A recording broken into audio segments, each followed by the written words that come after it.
நாங்கள் எல்லாத்தையும் கண்டுபிடிச்ச பெண்கள் முதல்ல வேலை பார்க்குறீங்கன்னு சொல்கிறீங்களே, படித்த பெண்கள்லேருந்து படிக்காத பெண் வரை காலையில் எந்திரிச்சு பாத்திரத்தை விலைக்கு பல்ல விலைக்கு வீட்டை கொட்டி வாசை கொட்டி தண்ணி தெளிச்சு கோலம் போட்டு இட்டு தோசை சுட்டு வச்சு சட்னி சம்பளம் வகை வகையாக செஞ்சு வச்சு பிள்ளைக்கு ஊட்டி விட்டு புருஷனுக்கு கட்டி கொடுத்து புலம்பி நாங்களும் வேலைக்கு கிளம்பி மத்தியானம் சாப்பாடு சாம்பார் கூட்டு பொரியல் அவியல் ரசம் அப்பள ரசம் அத்தனையும் வாங்கி செஞ்சு ஃப்ரிட்ஜுக்குள்ளே பூக்கி அடித்து வச்சு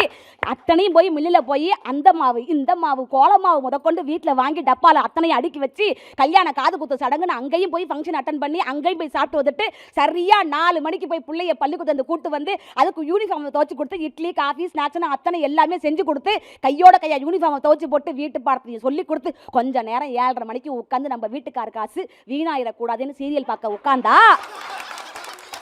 எங்களை கட்டின 7:30 சரியா 7:30 தான் வரும். மாமா உனக்கு கடமை தவறாமல் உங்களுக்கு இட்லியா தோசையா சட்னியா சாம்பாரா புரோட்டாவா பழைய குருமாவனை அத்தனை கேட்டு வகை வகையாக செஞ்சு வச்சு வீட்டில் கொஞ்சம் நேரம் தூங்கலான்னு கையோட கையை பாத்திரத்தை விளக்கி வச்சு கதவை சாத்தலான்னு போனால் ஏன் வீட்டு நாய் லோடு குலைக்கும். அந்த நாய்க்கு கொஞ்சோண்டு பாலை ஊற்றிட்டு அடுத்த நாள் காலையில் பால்காரன் பால் ஊற்றுறதுக்கு முன்னாடியே எந்திரிச்சு இன்னைக்கு என்ன பிள்ளைக்கும் கணவனுக்கும் சமைக்கலான்னு புதுமையாக சிந்திக்கக்கூடிய என் பெண்கள்கிட்ட எதுவுமே புதியவற்றை தெரிந்துக்கிறதுக்கான அறிவு இல்லைன்னு பேசிட்டு போயிருக்காங்களே நடுவர் அவர்களே. சாப்பிட்டு நன்றி விசுவாசம் இல்லாத 2 பேர் தாங்க வந்து முன்னாடி உட்காந்துருக்காங்க.